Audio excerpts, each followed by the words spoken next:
नमस्कार, बहुत बहुत स्वागत है न्यूज 21 में। आप सबका आपके साथ मैं हूं ऋतिका पांडे। हमारा खास बुलेटिन मॉर्निंग बुलेटिन देख रहे हैं और दौसा से खबर आ रही है बुलेटिन में, जहां दौसा विधानसभा क्षेत्र का आत्मनिर्भर भारत संकल्प अभियान सम्मेलन जिला मुख्यालय दौसा के रावत पैलेस में आयोजित किया गया है। केंद्रीय मंत्री गजेंद्र सिंह शेखावत ने मुख्य अतिथि के तौर पर संबोधित करते हुए कहा कि आत्मनिर्भर भारत का विचार केवल एक नारा नहीं है, बल्कि एक राष्ट्रीय आंदोलन है जो देश के आर्थिक, सामाजिक और तकनीकी स्वतंत्रता की नींव को सुदृढ़ करता है। उन्होंने स्वदेशी विचार को समाज के हर वर्ग तक पहुंचाने पर जोर दिया है। शेखावत ने कहा है कि भारत में असीमित प्रतिभा है, संसाधन और परंपरागत ज्ञान है। यदि हम स्थानीय कारीगरों, छोटे उद्योगों और स्वदेशी उत्पादों को प्राथमिकता दें तो भारत आत्मनिर्भर बनने के साथ एक सशक्त वैश्विक अर्थव्यवस्था के रूप में भी उभरेगा। उन्होंने रक्षा क्षेत्र में आकाश मिसाइल सिस्टम और आकाश तीर की सफलता तथा कोविड काल में वैक्सीन बनाकर करोड़ों लोगों को जान से बचाने, जी हां, करोड़ों लोगों की जान बचाने की आत्मनिर्भरता की उदाहरण के रूप में प्रस्तुत किया है। सम्मेलन में दौसा जिले के सभी विधायक, वरिष्ठ जननेता और सैकड़ों भाजपा कार्यकर्ताओं ने भाग लिया है। दौसा से अश्वनी जांगिड़ की रिपोर्ट देख रहे हैं आप। और अगली खबर देख रहे हैं दौसा से, जहां आपको बता दें दौसा के राजेश पायलट स्टेडियम में 30वीं सब जूनियर राष्ट्रीय टेनिस बॉल क्रिकेट प्रतियोगिता का समापन समारोह आज दोपहर 12 बजे आयोजित हुआ है। मुख्य अतिथि दौसा सांसद मुरारी लाल मीणा रहे हैं, जिन्होंने दौसा की देवभूमि पर राष्ट्रीय प्रतियोगिता के सफल आयोजन के लिए आयोजकों को धन्यवाद दिया है। सांसद मीणा ने सभी खिलाड़ियों से परिचय कर उन्हें निष्ठा और समर्पण से खेलने के लिए प्रेरित किया है, ताकि खिलाड़ियों और दौसा दोनों का नाम रोशन हो। समापन समारोह में अतिथियों का साफा और माला पहनाकर सम्मान किया गया है। फाइनल मुकाबलों में बालिका वर्ग में गोवा ने उत्तर प्रदेश को एक रोमांचक मैच में 4 रनों से हराकर प्रथम स्थान प्राप्त किया। गोवा की आयुषी ने सर्वाधिक 21 रन बनाए हैं। वहीं बालक वर्ग में उत्तर प्रदेश ने पूर्वांचल को 6 विकेट से पराजित कर राष्ट्रीय प्रतियोगिता का खिताब जीता है। यूपी के सूरज ने 24 रन बनाए हैं। बालिका वर्ग में यूपी दूसरे और गोवा तीसरे स्थान पर रहा है, जबकि बालक वर्ग में पूर्वांचल दूसरे और उड़ीसा, गोवा संयुक्त रूप से तीसरे स्थान पर रहे। दौसा से अश्वनी जांगड़ की रिपोर्ट। श्री विजयनगर से खबर देख रहे हैं जी। आपको बता दें, जहां श्री विजयनगर नगर पालिका में शहरी सेवा शिविर के तहत एक भव्य कैंप आयोजन किया गया है, जिसका उद्देश्य पात्र नागरिकों को विभिन्न सरकारी योजनाओं का सीधा लाभ प्रदान करना था। साथ ही साथ आपको बता दें, इस अवसर पर उपखंड अधिकारी शकुंतला चौधरी ने नागरिकों को स्वच्छता, यातायात अनुशासन और पर्यावरण संरक्षण के प्रति अपनी जिम्मेदारियां समझने की अपील की है। शिविर को संबोधित करते हुए नगर पालिका अध्यक्ष राजेंद्र कुमार लेखा ने अपने कार्यकाल में कराए गए विकास कार्यों की जानकारी दी है। उन्होंने बताया है कि नगर पालिका क्षेत्र में सड़कों का निर्माण, सफाई व्यवस्था और शुद्धिकरण और पेयजल प्रकाश व्यवस्था में उल्लेखनीय सुधार किया गया है।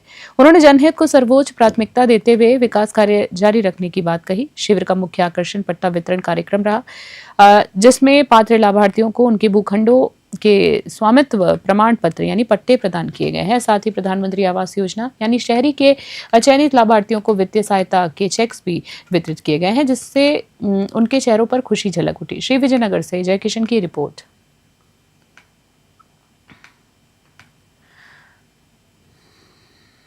खाटू श्याम जी से खबर देख रहे हैं बुलेटिन में। खाटू श्याम जी नगर पालिका परिसर में चल रहे शहरी सेवा शिविर में आज बड़ी संख्या में नागरिकों ने भाग लेकर विभिन्न शहरी सेवाओं का लाभ उठाया है। आपको बता दें, जहां पर शिविर का संचालन शिविर प्रभारी अधिकारी संदीप कुमार गहलोत के मार्गदर्शन में किया गया है। शिविर में प्रधानमंत्री आवास योजना 2.0 के तहत एक लाभार्थी को प्रथम किश्त जारी की गई है। साथ ही जन्म, मृत्यु, विवाह और अन्य प्राप्त आवेदनों का मौके पर ही निस्तारण किया गया। अन्य विभागों से संबंधित समस्याओं को तुरंत समाधान के लिए अग्रिम कार्रवाई हेतु प्रेषित किया गया। वहीं बात करें तो आज अभियान के तहत 15 पट्टों की फाइल के लिए आवेदन प्राप्त हुए हैं। इसके अतिरिक्त पेंशन स्वीकृति, सफाई व्यवस्था, स्ट्रीट लाइट्स मरम्मत, नालियों की सफाई, उज्ज्वल योजना और अन्य कल्याणकारी योजनाओं से संबंधित कार्य भी संपन्न किए गए हैं। नगर पालिका प्रशासन ने आमजन से अपील की है कि वे अधिक से अधिक संख्या में शिविर का लाभ उठाएं और अपने लंबित कार्य निपटाएं। खाटू श्याम जी से दुर्गा सिंह कुमावत की विशेष रिपोर्ट। सूरतगढ़ से खबर देख रहे हैं बुलेटिन में, जहां प्रशासन शहरों के संग अभियान को लेकर सूरतगढ़ ब्लॉक कांग्रेस के नगर पालिका के खिलाफ बड़ा विरोध दर्ज किया है। जी आपको बताया है, कड़ा विरोध दर्ज कराया गया है, जहां शुक्रवार को अभियान के अंतिम दिन ब्लॉक कांग्रेस ने नगर पालिका की समृद्धि के लिए, जी हाँ, सद्बुद्धि के लिए हवन और कीर्तन का भी आयोजन किया है, जिसमें बड़ी संख्या में कांग्रेस कार्यकर्ताओं ने आहुतियां दी है। स्थानीय विधायक डूंगरराव गेदर ने अभियान को खानापूर्ति बताते हुए कहा है कि यह केवल राज्य सरकार की औपचारिकता है, जिससे आमजन को कोई सहूलियत नहीं मिली है। उन्होंने आरोप लगाया है कि बीजेपी सरकार आमजन को गुमराह कर रही है और पट्टों के नाम पर लीपापोती कर रही है। गेदर ने कहा है कि पूर्ववर्ती गहलोत सरकार ने 500 में पट्टे दिए थे, लेकिन वर्तमान सरकार में छोटे से छोटा काम भी नहीं हो रहा है, जिससे आम नागरिक भटक गए हैं और भटक रहे हैं। ब्लॉक अध्यक्ष परशाराम भाटिया ने बताया कि नगरपालिका पर अंधेरे नगरी यानी चौपट राज वाली कहावत चरितार्थ होने का आरोप भी लगाया है। उन्होंने कहा है कि सड़कों की हालत खराब है, सफाई व्यवस्था ठप है और अभियान केवल राजकोष को चपत लगाने के लिए लगाया गया है। सूरतगढ़ से नवीन कुमार की खास रिपोर्ट। सूरतगढ़ नगर पालिका क्षेत्र में और सूरतगढ़ विधानसभा क्षेत्र के अंदर पिछले एक महीने से 17 सितंबर से जो सेवा शिविर लग रहे हैं वो पूरी तरह से फ्लॉप है। एक खानापूर्ति है, अधिकारी सही टाइम पर आते नहीं हैं, अधिकारियों ने किसी भी कैंप को जाकर के संभाला नहीं है और सूरतगढ़ नगर पालिका क्षेत्र के अंदर किसी भी तरह के पट्टे जो कच्ची बस्ती के पट्टों का नियमन, कच्ची बस्ती के को पट्टे देने चाहिए थे, नियमन करना चाहिए था कब्जों को, उस पर किसी भी तरह का काम नहीं हुआ है। इसलिए हम लोगों ने पिछले 4 दिन से 13 अक्टूबर से लेकर के आज 17 अक्टूबर तक धरना प्रदर्शन किया कैंप के सामने और आज हम लोगों ने नगर पालिका के सामने सद्बुद्धि यज्ञ किया कि राजस्थान के मुख्यमंत्री श्री भजनलाल जी को सद्बुद्धि आए। ये कैंप आपके पूरी तरह से फ्लॉप हुए हैं। जो आपने कार्रवाई लिख करके दी है वो किसी भी तरह के काम पूरे के पूरे क्षेत्र के नहीं हुए। और खाटू श्याम जी से अगली खबर देख रहे हैं बुलेटिन में, जहां नगर पालिका खाटू श्याम जी ने गोयल भवन, जी हां, नगर पालिका खाटू श्याम जी ने गोयल भवन आलोदा रोड पर फायर ब्रिगेड इंचार्ज सुरेंद्र कुड़ी के नेतृत्व में आग बुझाने और बचाव कार्य का मॉक ड्रिल आयोजित किया है। फायर इंचार्ज सुरेंद्र कुड़ी ने बताया है कि दीपावली के त्योहार को देखते हुए पटाखों से आग लगने की किसी भी आपातकालीन स्थिति से निपटने के लिए सरकार के निर्देशों पर ये मॉक ड्रिल का प्रदेश भर में आयोजन किया जा रहा है। इसका उद्देश्य जो है अग्निशमन यंत्रों से आग पर काबू पाने की क्षमताओं का प्रदर्शन अभ्यास करना है। मॉक ड्रिल के दौरान बात करें, सूचना मिलती अग्निशमन दल मौके पर पहुंचा और सफलतापूर्वक आग पर काबू पाया है। इसके साथ ही फायर कर्मचारियों ने एक मंजिला इमारत से भी एक व्यक्ति को सुरक्षित बाहर निकालकर बचाव कार्य की अभ्यास किया है। इस मौके पर फायर ब्रिगेड कर्मचारी रेखा गुर्जर, दिनेश कुमार सैनी, सुभाष हरिद्वाल आदि मौजूद रहे। खाटू श्याम जी से दुर्गा सिंह कुमावत की खास रिपोर्ट। विभाग द्वारा बार बार अग्निशमन जो घटनाएं हो रही हैं उसकी तैयारी के लिए सभी जगह नगर पालिका परिषद में मॉक ड्रिल की जा रही है। खाटू श्याम जी में मॉक ड्रिल की गई है और मॉक ड्रिल में ये देखा गया है कि पालिका फायर टीम द्वारा तत्काल प्रभाव से आग की सूचना पर रवाना होकर आग पे काबू पाया गया है और सभी इक्विपमेंट और कर्मचारी आग बुझाने के लिए तत्पर हैं। त्योहारी सीजन है, दीपावली आने वाली है तो सभी अलर्ट पे हैं। सुरेंद्र पुरी, फायर प्रभारी, नगर पालिका खाटू श्याम जी। कोटा से खबर देख रहे हैं जी। आपको बता दें, जहां शासन विभाग और जिला कलेक्टर के आदेशों के पालन में नगर निगम कोटा की अग्निशमन टीम ने MBS अस्पताल नयापुरा और निजी थॉस हॉस्पिटल विवेकानंद नगर में मुख्य अग्निशमन अधिकारी राकेश व्यास के निर्देश पर फायर मॉक ड्रिल का आयोजन किया है। MBS हॉस्पिटल में हुए अभ्यास के दौरान अस्पताल का फायर फाइटिंग सिस्टम कार्यरत पाया गया है। अस्पताल की बात करें तो हॉस्पिटल स्टाफ ने शुरुआती आग को बुझाने में इसका इस्तेमाल किया और फायर ब्रिगेड की सूचना पर आग पर काबू भी पाया गया है। वहीं बात करें, इस दौरान कई मरीजों को भी स्ट्रेचर की मदद से सफलतापूर्वक सुरक्षित स्थानों पर रेस्क्यू किया गया। हॉस्पिटल अधीक्षक डॉक्टर धर्मराज मीणा और fire safety incharge doctor Sampat Nagar भी उपस्थित रहे हैं। एथॉस हॉस्पिटल में मॉक ड्रिल के दौरान हॉस्पिटल के फायर फाइटिंग सिस्टम का उपयोग कर आग पर काबू पाया गया और फायर ब्रिगेड की मदद से इसे पूरी तरह बुझाया भी गया है।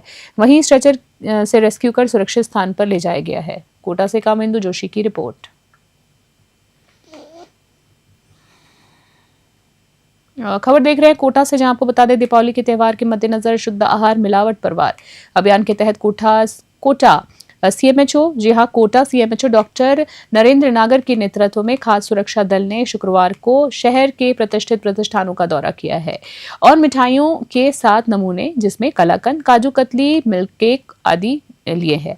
डॉक्टर नागर ने बताया है कि अभियान के दौरान मेमर्स रामपति इंडस्ट्रीज रानपुर में पहले से सीज किए गए लगभग 40,000 किलो यानी 400 क्विंटल मिश्री, बुरा और मखाना जैसे जांच में जो है अमानक पाए गए हैं। इसके अलावा बीकानेर से लाया गया 42 क्विंटल मावा जब्त किया गया था, जिससे 8 नमूने में से 5 नमूने मानक पाए गए हैं। ये जो है 38 क्विंटल मावा जय भवानी नमकीन, श्री वीर तेजाजी रसगुल्ला भंडार समेत 5 विक्रेताओं द्वारा विक्रय के लिए मंगवाया गया था। डॉक्टर नागर ने बताया है कि 3800 किलो मानक मावा नष्ट किया जाएगा, जबकि 400 किलो मानक मावा विक्रेताओं को सुपुर्द कर दिया जाएगा।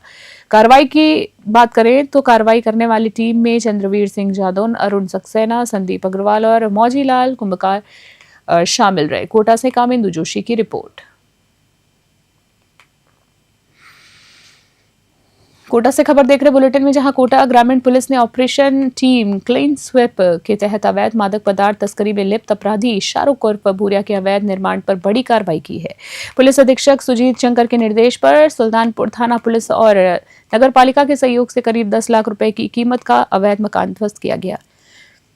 एसपी सुजीत शंकर ने बताया है कि जिले को नशा मुक्त बनाने के लिए ऑपरेशन चलाया जा रहा है। मादक पदार्थों के कारोबार से अर्जित काली कमाई के आरोपी शाहरुख, जिस पर 9 मामले दर्ज हैं, ने नगर पालिका सुल्तानपुर की भूमि पर अतिक्रमण कर यह मकान बनाया था। अपराधी वर्तमान में एक अवैध मादक तस्करी के मामले में फरार चल रहा है। अवैध रूप से संपत्ति अर्जित करने वाले अपराधियों को चिन्हित कर उन पर लगातार सख्त कार्रवाई की जा रही है। पुलिस की इस कार्रवाई से मादक पदार्थ तस्करों में हड़कंप मच गया है और ये कार्रवाई आगे भी जारी रहेगी। कोटा से कामिंदु जोशी की रिपोर्ट। चाकसू से खबर देख रहे हैं, जहां मानव पीजी महाविद्यालय चाकसू में आज बीएड प्रथम वर्ष के नवीन विद्यार्थियों के स्वागत और चतुर्थ वर्ष के परीक्षार्थियों की विदाई समारोह का भव्य आयोजन किया गया है। कार्यक्रम का शुभारंभ दीप प्रज्वलन और सरस्वती वंदना से किया गया है। मुख्य अतिथि संस्था निदेशक और पूर्व राज्य मंत्री विकेश खोलिया ने शिक्षा के महत्व पर प्रकाश डालते हुए कहा है कि शिक्षक समाज का प्रदर्शक होता है, अतः परीक्षार्थियों को सदैव समाज में सकारात्मक परिवर्तन के लिए काम करना चाहिए। संस्था कोषाध्यक्ष निर्मल खोलिया ने विद्यार्थियों के लिए आत्मविश्वास, अनुशासन और मेहनत को सफलता की कुंजी बताया है।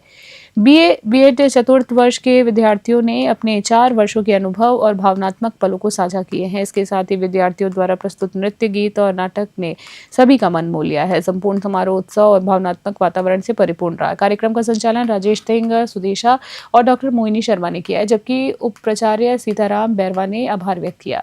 चाकसू से महावीर स्वामी की रिपोर्ट देख रहे थे आप।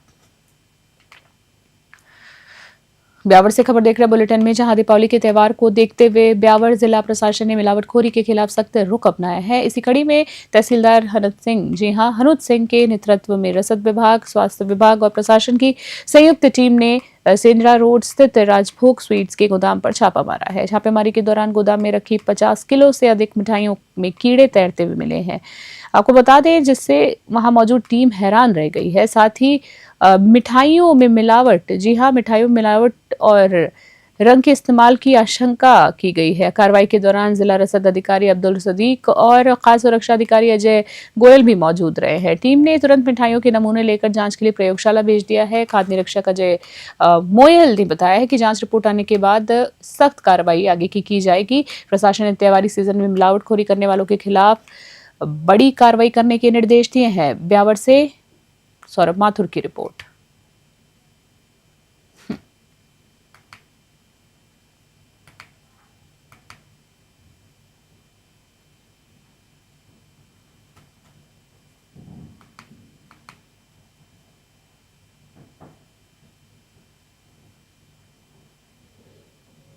हाँ बताइए सर, क्या मामला है, क्या रहेगा आगे?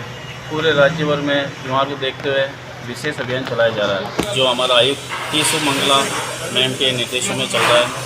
इसी के तहत ब्यावर जिले में हमारे कलेक्टर महोदय एवं CMHO, जो हमारा अभित अधिकारी भी होते हैं संजय जी गहलोत, इनके डायरेक्शन में हम पूरे ब्यावर जिले में लगातार कार्रवाई कर रहे हैं और निरीक्षण कर नमूनीकरण कार्य कर रहे हैं।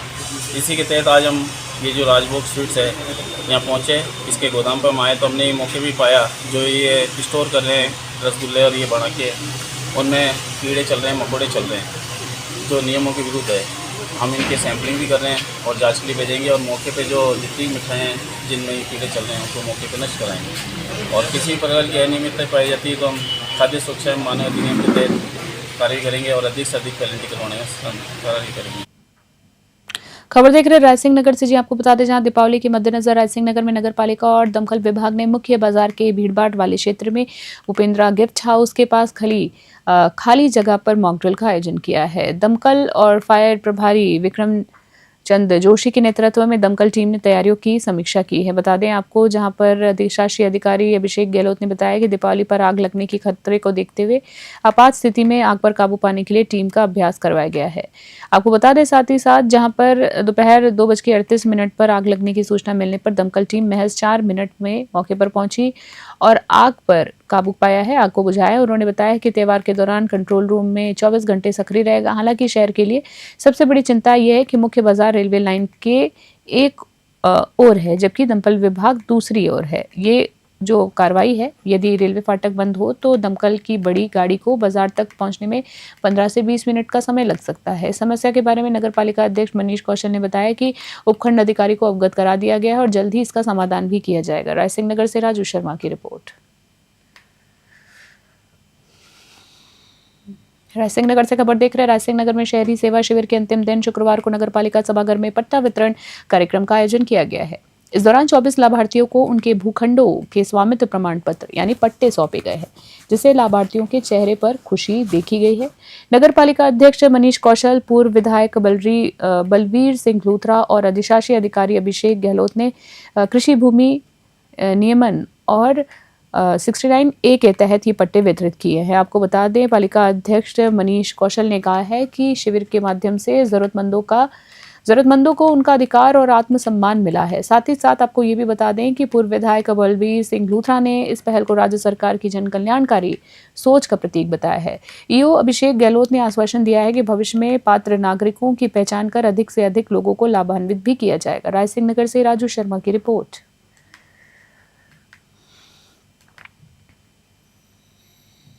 रायसिंह नगर पालिका में शहरी शिविर में भाग लिया और कुछ महत्वपूर्ण कार्यों के बारे में सभी विभागों के अधिकारियों कर्मचारियों से जानकारी ली और स्थानीय लोगों को पट्टों का वितरण किया गया।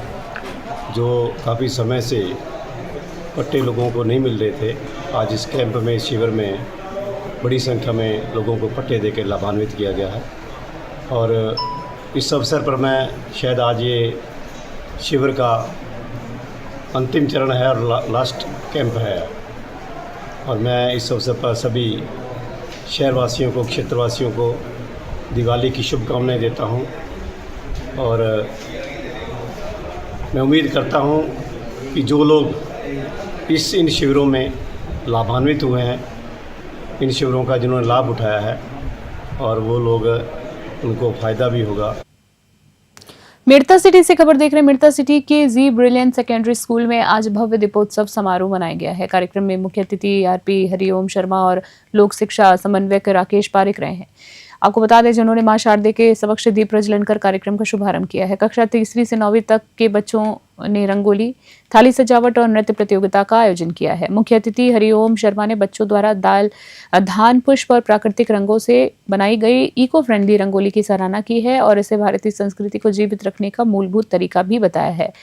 उन्होंने कहा है कि ऐसी गतिविधियां जो हैं बच्चों के विकास में, सर्वांगीण विकास में योगदान देती हैं और पाश्चात्य संस्कृति के प्रभाव को रोकने में मदद करती हैं। शिक्षा समन्वयक रमेश पारिक ने बच्चों द्वारा प्रस्तुत मोबाइल के दुरुपयोग पर आधारित प्रेरणादायक ड्रामा की प्रशंसा की। प्रतियोगिता के विजेताओं को मुख्य अतिथि एवं संस्था प्रधान सरिता पुरोहित द्वारा पुरस्कार प्रदान किया गया। रंगोली में कृष्णा एवं पूनम ग्रुप, थाली सजावट में निधि और नृत्य में पूर्वा पांडे ग्रुप ने प्रथम स्थान प्राप्त किया। मिर्ता सिटी से सुशील दिवाकर की रिपोर्ट।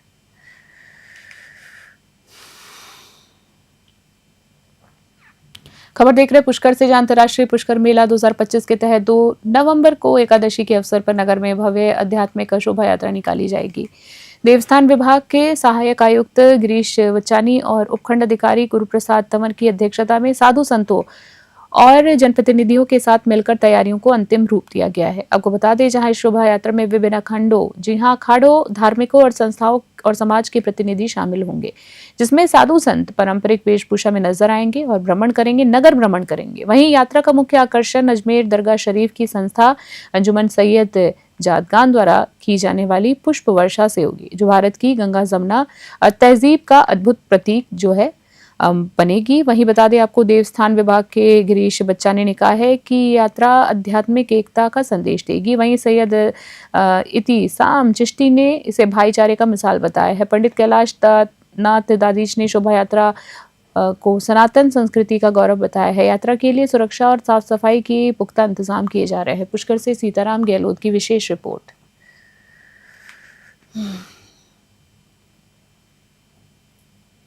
पुष्कर मेला 2025 के दौरान जो आध्यात्मिक यात्रा होती है, उस धार्मिक मेले का आयोजन आध्यात्मिक यात्रा से माना जाता है। और इस बार भी एकादशी को 2 तारीख को सुबह 8:30 बजे गायत्री शक्तिपीठ से आरंभ होगी आध्यात्मिक यात्रा और पुष्कर के मुख्य बाज़ारों से होते हुए मेला मैदान तक जाएगी। आज जो सभी भागीदार थे, जो सभी साधु संत थे, उनको आमंत्रित किया गया, उनसे सुझाव आमंत्रित किए गए और जो उन्होंने सुझाव दिए और जो प्रशासनिक विभाग हैं उन्होंने अपनी अपनी तैयारी बताई। उस हिसाब से जो भी सुझाव आए हैं, हम इस आध्यात्मिक यात्रा को और अच्छे से अच्छा बनाने का प्रयास करेंगे। जी, नवाचार हम हर बार कुछ नई संस्थाओं को जोड़ते हैं। अब की बार भी कुछ नई संस्थाओं और आश्रमों को जोड़ा है और अधिक से अधिक सक्रियता से भाग लें मूल रूप से। और ये भी रहेगा कि पुष्कर तीर्थ की जो महत्ता है उसकी महत्ता का गान करने के लिए एक संगीतमय एक अलग से रथ या अलग से एक झांकी बना के और वो चलाई जाए। मेला आध्यात्मिक यात्रा की देवस्थान की तरफ से पारिक आश्रम पुष्कर में आज मीटिंग रखी गई। उस मीटिंग में 2 नवंबर को 8:30 बजे गायत्री शक्तिपीठ से मेला मैदान तक मुख्य मार्गों से होती हुई ये आध्यात्मिक यात्रा निकलेगी। इस आध्यात्मिक यात्रा से पुष्कर राज की महिमा का वर्णन होता है और साधु संतों का और सभी का समागम होने से अंतर्राष्ट्रीय स्तर तक इसका संदेश अच्छा जाता है। और ये यात्रा जो है, इसके लिए हमने सुझाव दिया है कि ब्रह्मा जी महाराज का और पुष्कर राज का बड़ा बैनर लगे और भगवान के पुष्कर राज के संगीत में गीत और भगवान के भजन और पुष्कर राज की पौराणिक महत्वता को बखान किया जाए। इसके लिए हमने प्रशासन को निवेदन भी किया है। आज पुष्कर राज के अंदर एक मीटिंग रखी गई जो 2 नवंबर को एक पद यात्रा निकलेगी, आध्यात्मिक यात्रा, जिसके अंदर झांकियाँ भी रहेंगी। उसके अंदर अंजुमन सैयद खुद्दाम ख्वाजा जो हमारी संस्था है दरगाह शरीफ की, उसके तमाम मेंबर पुष्कर के अंदर मौजूद रहेंगे। यहाँ एक स्टॉल लगेगी और जितने भी यात्रा में लोग रहेंगे उनके ऊपर फूलों की वर्षा की जाएगी अंजुमन सैयद की जानिब से और साथ में जल वितरण भी किया जाएगा। भांडारेज से खबर देख रहे हैं। दीपावली पर्व के मद्देनजर भांडारेज नगर पालिका क्षेत्र में रात्रिकालीन सफाई व्यवस्था शुरू हो गई है।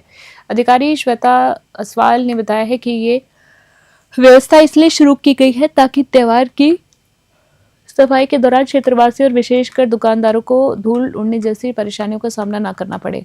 अधिकारी ने कहा है कि उनका लक्ष्य नगर पालिका में साफ सफाई को सुचारू रूप से बनाए रखना है ताकि क्षेत्रवासियों को एक स्वच्छ और नई नगर पालिका मिले।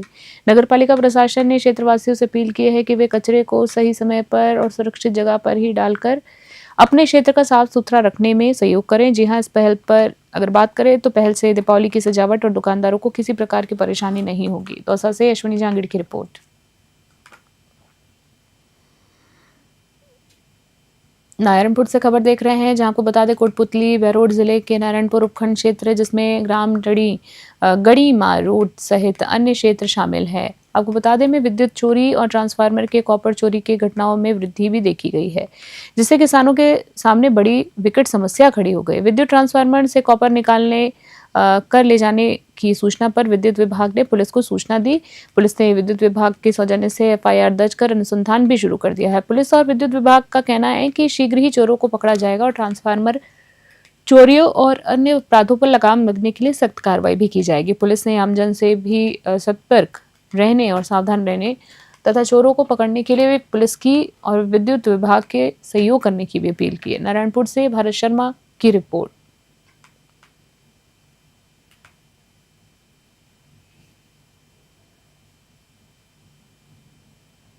कोटा से खबर देख रहे हैं बुलेटिन में, जहां धनतेरस पर्व को देखते हुए कोटा के बाजारों में विशेष रौनक दिखाई दी है। इस अवसर पर ज्वेलरी, बर्तन और इलेक्ट्रॉनिक्स की दुकानें अलग अलग तरीके से सजाई गई, जहां सुबह से ही ग्राहकों की भारी भीड़ नजर आई है। बाजार में सोने और चांदी के दाम आसमान की ऊंचाइयों पर पहुंचने के बावजूद भी सोने चांदी के शोरूमों पर ग्राहकों की भीड़ लगी रही है। शुभ मुहूर्त में सोना चांदी खरीदने वालों में जमकर खरीदारी भी की है। धनतेरस पर खरीदारी की परंपरा को निभाते हुए लोगों ने आभूषण के साथ साथ बर्तनों और अन्य इलेक्ट्रॉनिक सामानों की दुकानों पर भी खूब उत्साह दिखाया है। दुकानदारों का कहना है कि ऊंचे दामों के बावजूद ग्राहकों का उत्साह बना हुआ है। कोटा से कामिंदु जोशी की रिपोर्ट।